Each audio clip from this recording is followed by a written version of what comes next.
नमस्कार। प्रारब्ध पर आप सभी का स्वागत। मैं अवनीश। चैनल आपने सब्सक्राइब किया है, वीडियोस को आप लाइक करते हैं, शेयर करते हैं, इसके लिए बहुत बहुत धन्यवाद। बेल आइकन जरूर दबा के रखिए चैनल का, ताकि किसी भी अपलोड की सीधे सूचना आपको मिले। स्क्रीन के दूसरे हिस्से में आइए स्वागत कर लेते हैं ओंकार चौधरी सर का। ओंकार सर, बहुत बहुत स्वागत। नमस्कार।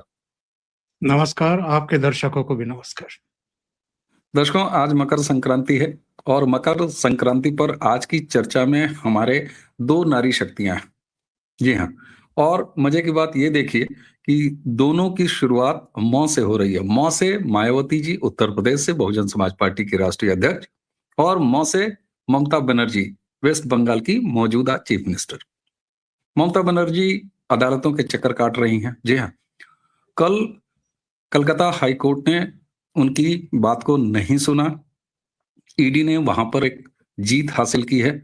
और ममता बनर्जी जो केस लेके गई थी, उनका ये कहना था कि ईडी ने हमारे तृणमूल के बहुत सारे महत्वपूर्ण कागज अपने पास रखे हैं, हमें दिलाए जाए। ईडी ने कहा और अदालत ने उसको माना कि हमारे पास कोई कागज है नहीं, बल्कि ममता बनर्जी ने लूट की।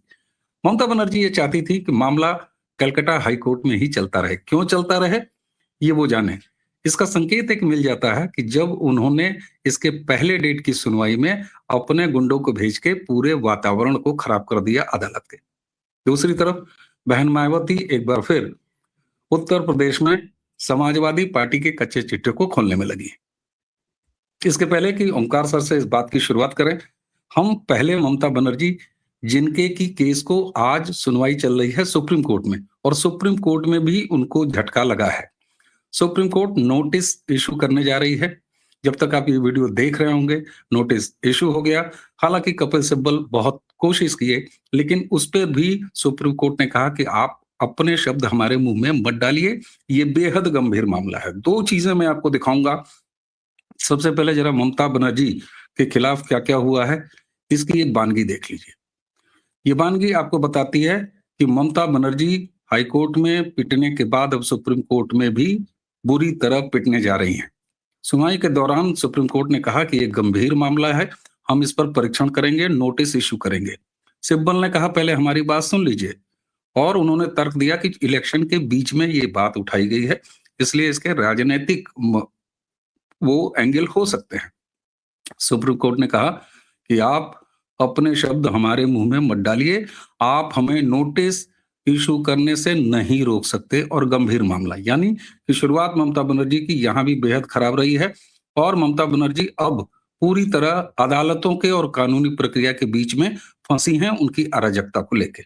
दूसरी तरफ जरा मायावती जी क्या कह रही हैं, एक वीडियो है, सुन लीजिए। तो यहाँ अधिकांश गुंडों बदमाश, सपा के शासनकाल में तो यहाँ अधिकांश गुंडों, बदमाशों, माफियाओं व भ्रष्ट लोगों का ही राज चलता रहा है, जिसमें इनके खुद के समाज को छोड़कर अधिकांश अन्य सभी वर्गों का शोषण होता रहा है।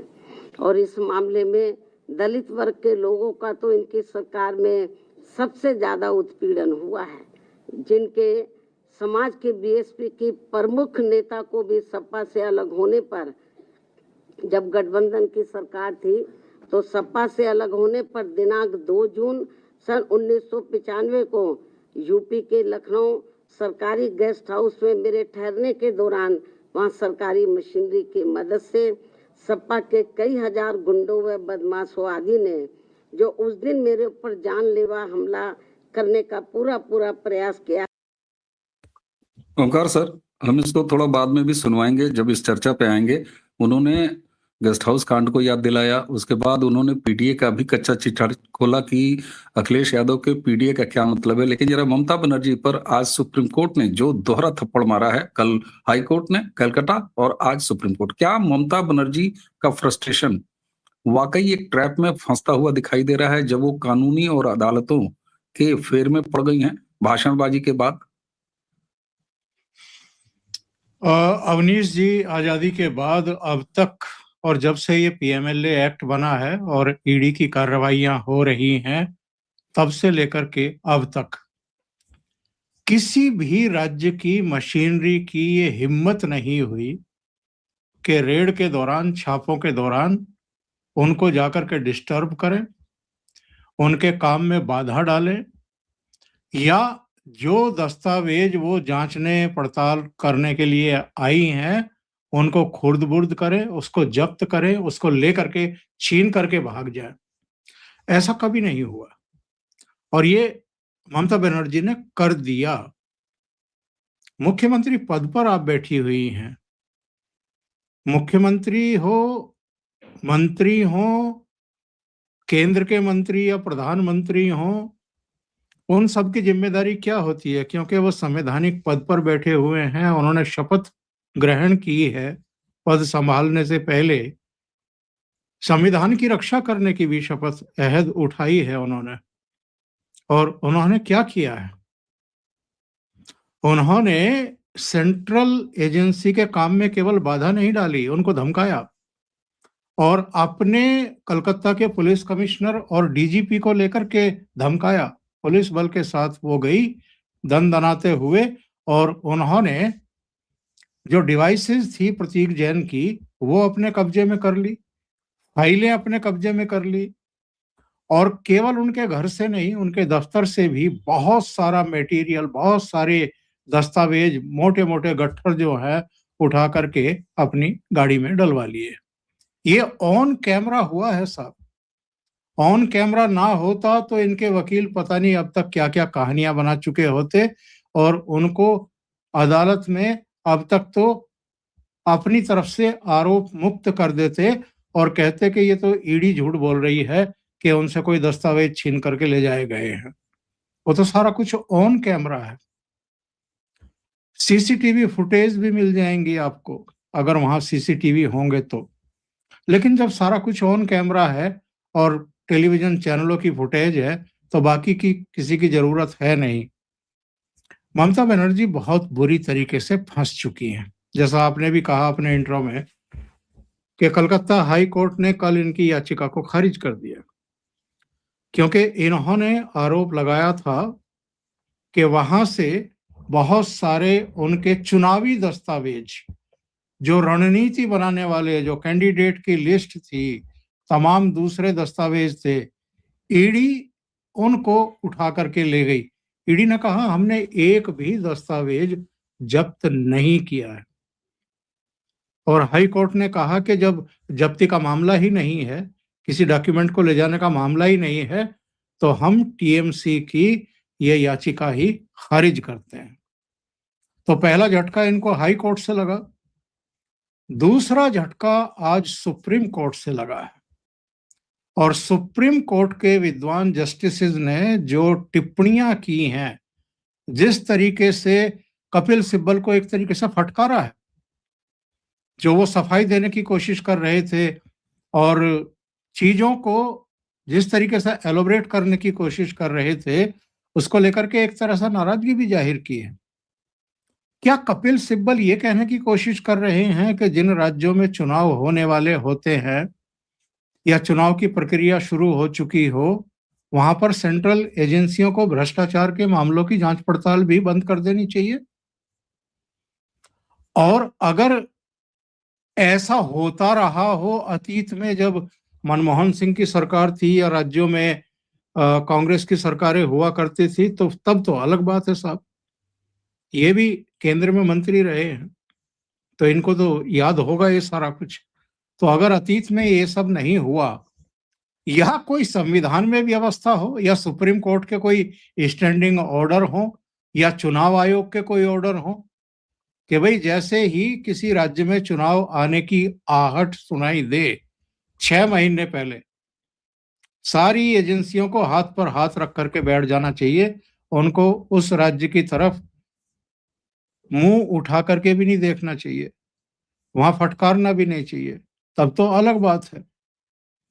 लेकिन एजेंसियों के मामले में इस तरह की बातें करना और केवल मुख्यमंत्री को बचाने के लिए, क्योंकि बहुत मोटी फीस जो है वो कपिल सिब्बल, अभिषेक मनु सिंघवी को मिलनी है ममता बनर्जी की सरकार से, तो वो तो जितने वो तर्क वितर्क कुतर्क हो सकते हैं सारे लेकर के आएंगे और ममता बनर्जी को अब पाक साफ बताने की कोशिश करेंगे, मासूम बताने की कोशिश करेंगे कि वो तो बड़ी मासूमियत से केवल वो सामान उठा करके ले गई हैं जिनमें उनकी पार्टी की चुनाव को लेकर के रणनीतियां थी। अब इसका कोई तर्क हो सकता है या कुतर्क हो सकता है क्या अवनीश जी, कि वो प्रतीक जैन का मोबाइल फोन भी ले गई और लैपटॉप भी ले गई? तो भाई जिसके यहाँ छापा पड़ रहा है ईडी का, आप उसके डिवाइस उठा करके ले जाएं, तो ये सरकारी काम में बाधा नहीं है, जांच में बाधा नहीं है। एक तरीके से आप उनकी जांच को धता बताते हुए पुलिस के बल पर, कलकत्ता पुलिस कमिश्नर और डीजीपी की मौजूदगी में आप धमका सटका करके उनके हाथों से वो सब छीन करके ले गई हैं। और अगर उनमें ऐसा कुछ नहीं था जिससे कोई आसमान टूट पड़ने की आशंका हो, तो फिर आप इस बदहवासी में भागी भागी पहले उनके प्रतीक जैन के घर क्यों गई, और फिर वहां से निकलते ही सीधे उनके दफ्तर जाकर के वहां से भी आपने बहुत सारे दस्तावेज क्यों चुग लिए साहब? तो ये सारी चीजें इनके खिलाफ जा रही हैं। और सुप्रीम कोर्ट ने जो आपने बताया कि नोटिस इशू करने का फैसला किया है, ये यहाँ भी ममता बनर्जी को अगेन एक बहुत बड़ा झटका है। जी। और सर सिर्फ इतना ही नहीं है कि कागज छीन के ले गई, प्रतीक जैन का मोबाइल छीन के ले गई, हार्ड डिस्क छीन के ले गई, सिर्फ इतना नहीं हुआ है।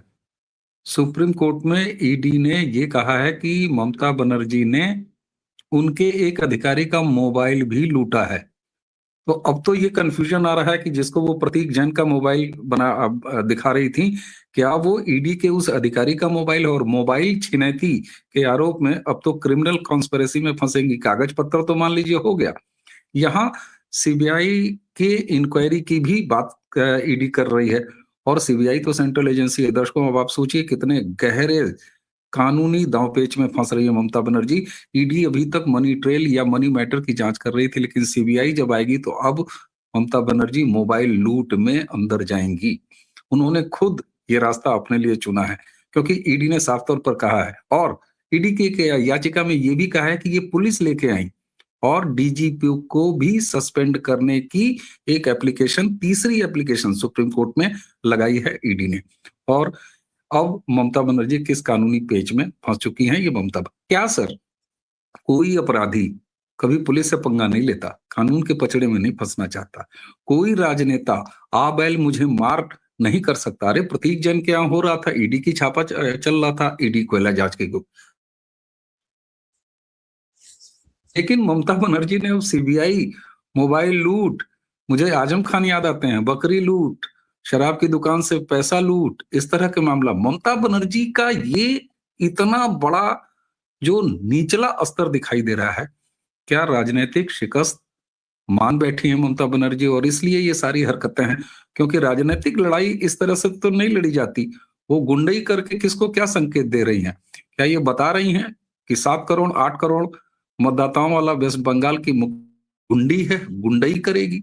और क्या अब एक अराजक मुख्यमंत्री को बर्दाश्त करेगा? ममता बनर्जी अपनी राजनीतिक लड़ाई क्या बिल्कुल हार चुकी हैं और ये मान रही हैं, तब इनका ये स्तर है? आपके दो प्रश्न हैं अवनीश जी। पहला ये कि क्या वो अब मान चुकी है मानसिक तौर पर कि वो घिर गई हैं बहुत बुरी तरीके से और हारने जा रही हैं, इस पर बाद में आते हैं। देखिए, ईडी ने 3 मांग की हैं सुप्रीम कोर्ट में। पहली, ममता बनर्जी, डीजीपी और कोलकाता के पुलिस कमिश्नर के खिलाफ एफआईआर दर्ज हो, आपराधिक मुकदमा दर्ज हो। दूसरा, उन्होंने कहा है कि सीबीआई जांच की मांग उन्होंने की है कि ये जो पूरा षड्यंत्र था, दस्तावेज छीनने का, धमकाने का और प्रतीक जैन को या अपने आप को बचाने का, इसकी सीबीआई जांच हो। जिस पर जो टिप्पणी आई है सुप्रीम कोर्ट से, ऐसा लग रहा है कि वो सहमत है इस बात से, और उन्होंने कहा है कि हमें जांच करने दीजिए, हम राज्य सरकार को नोटिस इशू कर रहे हैं। अब उस नोटिस की क्या क्या लैंग्वेज होगी और क्या क्या उसमें कहा जाएगा कि क्यों ना ये कर दिया जाए, क्यों ना ये कर दिया जाए, इस बात का जवाब दीजिए, उस बात का जवाब दीजिए, वो होगा। और तीसरे जो दस्तावेज इन्होंने वहां से उठाए हैं, उसको लेकर के ईडी ने कहा है ये बहुत बुरी तरीके से फंस चुकी हैं। बहुत बुरी तरीके से फंस चुकी हैं। और ये मान करके चलिए कि अभी चुनाव तक सुनवाई चलेगी। चुनाव में अब ज्यादा समय बचा नहीं है। अभी हम जनवरी में हैं, फरवरी और मार्च के आखिर में तो सारी प्रक्रिया शुरू हो जाएगी। मेरे विचार से चुनाव का ऐलान हो जाना चाहिए और अप्रैल में वो सारा कुछ होगा। अप्रैल एंड तक तो शायद नतीजे भी आ जाएंगे। और जो एक ये चल रहा था कि शायद 3 राज्यों में थोड़ा अर्ली और 2 राज्यों में थोड़ा बाद में चुनाव होंगे। अब संकेत ये मिल रहे हैं, जो चुनाव आयोग से मिल रहे हैं, कि 5 राज्यों के एक साथ ही हो जाएंगे। उसमें पश्चिम बंगाल भी है, उनमें आपका केरल, असम, तमिलनाडु, पुडुचेरी 5 राज्यों के लगभग एक साथ ही हो जाएंगे। तो ये एक ऐसी घड़ी है ममता बनर्जी के लिए। और सुप्रीम कोर्ट का जो रुख है अवनीश जी, वो ऐसा लग रहा है कि इस मामले को बेहद गंभीरता से ले रहा है सुप्रीम कोर्ट। कपिल सिब्बल और ये अभिषेक मनु सिंह भी कह रहे थे कि कलकत्ता हाई कोर्ट में ही इसकी सुनवाई क्यों नहीं हो सकती है। कलकत्ता हाई कोर्ट में जो नजारा पेश किया है टीएमसी के समर्थकों ने, गुंडों ने, और ट्रेनी वकीलों की फौज उस दिन जिस तरीके से वहां घुसाई गई, सुनवाई होने नहीं दी। एसवी राजू ने कहा कि मुझे तक अपनी बात कोर्ट के सामने रखने का मौका तक नहीं दिया गया, इतना हंगामा कर दिया गया वहां पर। तो आप भाई, ईडी के जब वो शाहजहां को गिरफ्तार करने के लिए गए थे, शायद ईडी की टीम थी या सीबीआई की, उनके सिर फुड़वा दिए थे, उनकी गाड़ियों के शीशे तोड़वा दिए थे। ममता बनर्जी जब ये राजीव कुमार कोलकाता के कमिश्नर थे, तब इनको बचाने के लिए सीबीआई के दफ्तर पर जाकर के बैठ गई थी, धरना दे दिया था इन्होंने। एक बार जब मिलिट्री जा रही थी पश्चिम बंगाल होते हुए, इन्होंने हल्ला मचा दिया था कि मेरी सरकार का तख्ता उलटने जा रही है केंद्र सरकार, इसलिए मिलिट्री भेज दिए। मतलब इतने बड़े झूठ एक मुख्यमंत्री बोल सकता है क्या? और जिस बात का आप जिक्र कर रहे थे कि क्या वो मान चुकी हैं, क्या बदहवासी में ये गलती कर गई, मुझे लगता है कि मिला जुला मामला है। एक तो जो इतनी घटनाएं इससे पहले हो गई थी अवनीश जी, कि उनको लग रहा था कि कार्यकर्ताओं का मनोबल नीचे आ गया है। इनके विरोध के बावजूद, चैलेंज करने के बावजूद, मेरी लाश पर जो है सीएए कानून लागू होगा, वो लागू हो गया। फिर इन्होंने कहा कि हम वक्फ संशोधन कानून लागू नहीं होने देंगे, मेरे ऊपर से गुजरना होगा, वो भी लागू हो गया साहब। वक्फ संपत्तियों को अपलोड करना था 5 तारीख तक, इन्होंने 6 दिन पहले अपनी मशीनरी को कहा कि ये अपरिहार्य है, इसको आप अपलोड करिए। अब जितना हो पाया वो हो पाया, और जितना बच गया वो तो अब वो सबई भूमि राम की, वो तो ये हो गया कि अब सरकार में मर्ज हो जाएगी वो सारी जमीनें। तीसरे, इन्होंने कहा था कि एसआईआर नहीं होने दूंगी, और फिर जब इन्होंने देखा कि एसआईआर का विरोध किया तो सरकार चली जाएगी, राष्ट्रपति शासन लागू हो जाएगा, इन्होंने एसआईआर रुकवाने के लिए भी और लोगों को सड़कों पर उतारने के लिए भी झूठ बोला था कि ये एसआईआर के बहाने एनआरसी किया जा रहा है। और उसका असर ये हुआ कि जितने बांग्लादेशी, जितने रोहिंग्याज जो मरे जिंदों के वोट डालते थे, क्यू में खड़े होकर के या उनके जरिए डलवाती थी, वो सब सिर पर पैर रख करके ऐसे भागे बंगाल से कि वो नदी पार करते हुए और नौका में चढ़ते हुए, भागते हुए दिखाई दिए। तो ममता बनर्जी को लगा कि कोई भी दांव सीधा नहीं पड़ रहा है, हर मामले में मुंह की खानी पड़ रही है। और ऊपर से एक माहौल है, 15 साल की एंटी इनकम्बेंसी है इनके खिलाफ। 2011 में जब ये आई थी, माँ माटी मानुस की बात करके आई थी, नंदीग्राम की जंग लड़ करके आई थी, और टाटा की नैनो का प्लांट उखड़वा करके आई थी सत्ता में। लेकिन उसके बाद क्या किया इन्होंने वही किया जो 33-34 साल तक वामपंथी करते रहे। गुंडों के बल पर लूट खसूट टोलेबाजी यही सब किया। और अगर विपक्ष ने मुद्दे उठाए, अगर वो सड़कों पर आए, तो फिर उनके खिलाफ जिस तरह की हिंसा पश्चिम बंगाल में देखने को मिली, ऐसा उदाहरण पूरे देश में कहीं दूसरे राज्य में देखने को नहीं मिलता है। बिल्कुल कार्यकर्ता पेड़ों पर लटके हुए मिल रहे हैं, उनको कि जी फांसी लगा ली, ये कह करके उनको उनकी हत्या करके पेड़ों पर टांग दिया गया। इस तरह के नृशंस हत्याकांड हुए हैं। पिछले जी विधानसभा चुनाव 2021 के विधानसभा चुनाव के नतीजों के बाद जिस तरीके से हिंसा हुई थी और बीजेपी समर्थकों को बंगाल छोड़ करके भागना पड़ा था, असम जाना पड़ा था, वो दृश्य कोई भूला है क्या? तो बिल्कुल इस बार लोग एकजुट दिखाई दे रहे हैं और इसी से ममता बनर्जी होशो हवास खो बैठी उस दिन और उन्होंने ये नाटक नौटंकी कर दिया ताकि कार्यकर्ताओं का मनोबल बढ़ा सके, किसी तरीके से उनको संघर्ष में झोंका जा सके। वरना अवनीश जी मुझे ये बताइए, क्या जरूरत थी भाई? आप अलग सड़क पर उतर रही हैं, मार्च निकाल रही हैं, अभिषेक बनर्जी अलग सड़क पर निकल रहे हैं, जरूरत क्या थी इस मार्च निकालने की? लेकिन बिल्कुल मोबिलाइज करना लोगों को, कार्यकर्ताओं को, एमएलए, एमपी को, सबको सड़कों पर उतार करके चुनाव के लिए तैयार करना, ये था इनके बिल्कुल दिमाग में, लेकिन ये उल्टा पड़ता हुआ दिखाई दे रहा है। उल्टा पड़ा बिल्कुल बिल्कुल। अब तो कोर्ट कचहरी के चक्करों में फंस गई हैं। और निश्चित तौर पर अगर ममता बनर्जी एक कोशिश ये करेंगी विक्टिम कार्ड खेलने की, देखो मेरे ऊपर मुकदमा हो गया, मेरे ऊपर मुकदमा हो गया, लेकिन बंगाल खुली आंखों से देख रहा है कि ममता बनर्जी ने और पूरे देश ने देखा है कि किस तरीके से ममता बनर्जी ने लूट की है। और सच बताएं तो ईडी के अफसर के मोबाइल चोरी का जो ये उन्होंने कांड किया है, सुप्रीम कोर्ट के जो याचिका में ईडी ने कहा है ममता बनर्जी का प्रारब्ध अब उन्हें मोबाइल चोरी के कांड में जेल में लेके जाएगा। निश्चित तौर पर इसे भी बंगाल की जनता ही तय करेगी। सर अब जरा दूसरे मौ पर चले आते हैं, मौ फॉर मायावती। उत्तर प्रदेश में बहन जी बिल्कुल तेवर में है और बहन जी ने जो इंट्रो में मैंने आधा सुनाया था, जरा आगे सुन लेते हैं। एक तरफ गेस्ट हाउस कांड की याद दिलाई और दूसरी तरफ पीडीए का पूरा फुल फॉर्म इन्होंने बता दिया। सुनिएगा।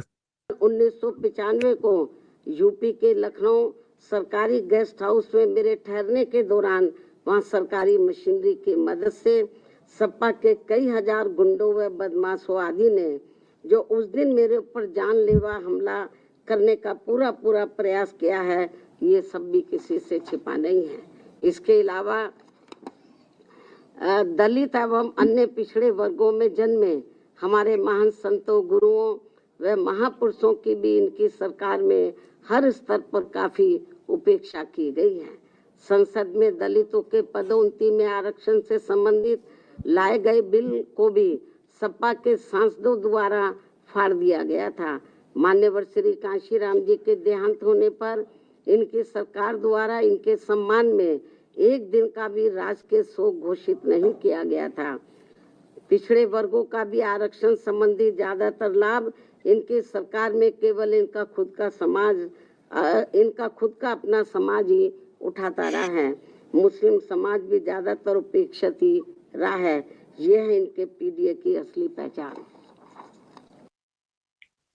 सर इन्होंने तो पीडीए का गुब्बारा फोड़ दिया, इनका पीडीए का भी बता दिया और याद भी दिला दिया। और जिस तरीके से तेवर में है तो फिर अखिलेश भाई के पीडीए का क्या होगा सर? हालांकि पीडीए का फर्जी तरीके से नाम उन्होंने बदल दिया है, मुद्दा उनके पास आदित्यनाथ के सामने कुछ है नहीं। सर देखिए, एक तो मुझे ये समझ में नहीं आता अवनीश जी, ममता मायावती के अलावा कोई और नेता आपको ध्यान में आता है जो अपने जन्मदिन को ही सबसे महत्वपूर्ण तिथि समझता हो और उसी दिन प्रेस कॉन्फ्रेंस करता हो?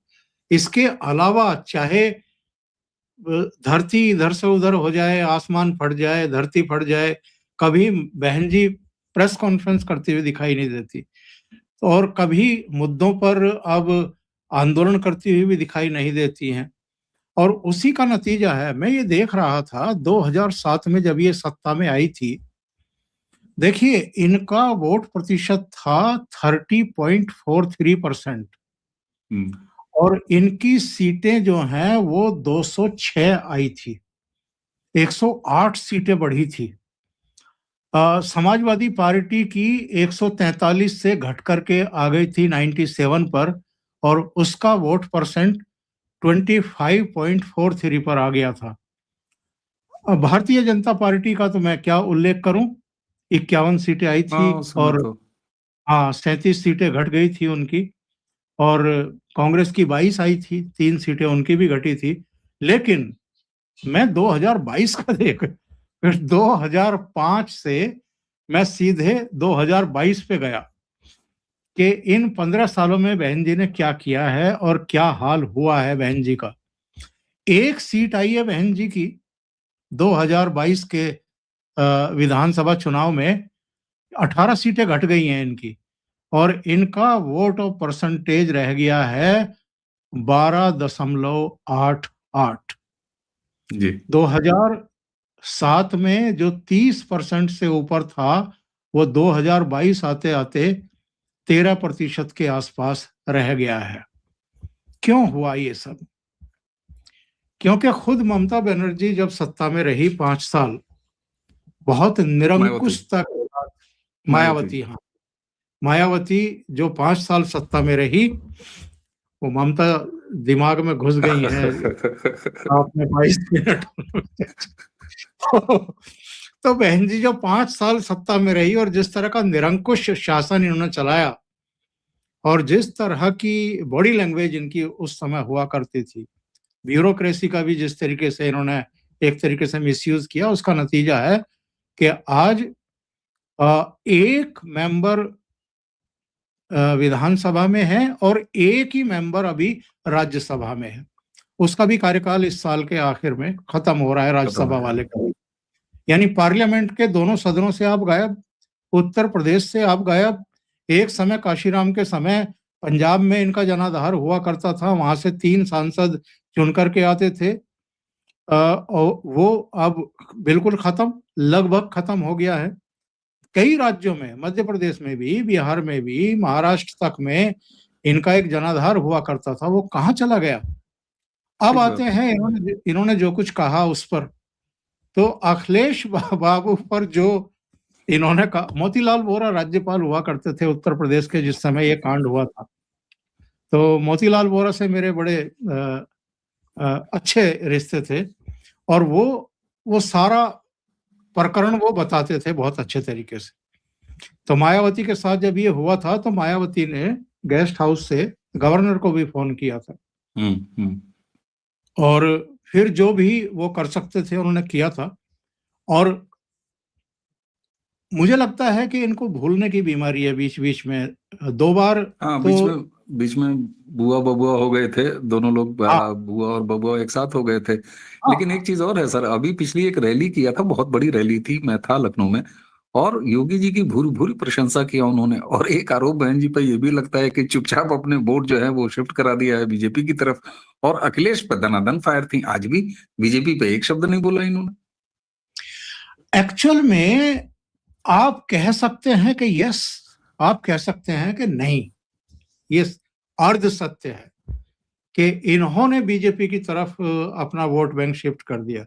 हकीकत ये है कि जिस तरीके से डॉक्टर अंबेडकर को बीजेपी ने और खास तौर से प्रधानमंत्री नरेंद्र मोदी ने सम्मान दिया है, उनकी स्मृतियों को जीवंत किया है, सजीव किया है, और जिस तरह संविधान दिवस मनाना शुरू किया, जहां वो जन्म लिए उसको स्मारक घोषित किया, लंदन में जहां वो पढ़े उसको लेकर के उसको स्मारक के रूप में तब्दील किया, जगह जगह जहां भी डॉक्टर अंबेडकर की स्मृतियों से जुड़े हुए स्थान थे, उनको सम्मान दिया है मोदी सरकार ने। उसका नतीजा भी है, बिल्कुल सर, बिल्कुल। और हमें नहीं भूलना चाहिए कि दलितों के लिए, पिछड़ों के लिए, अति पिछड़ों के लिए, वंचितों के लिए, छोटी छोटी जातियों के लिए इस सरकार ने जितना काम किया है और जिस तरह प्रतिनिधित्व दिया है, सरकारों में प्रतिनिधित्व दिया है, उसका नतीजा है कि मायावती जो है वो किनारे लगती चली गई और भारतीय जनता पार्टी की तरफ उनका वोट बैंक आया।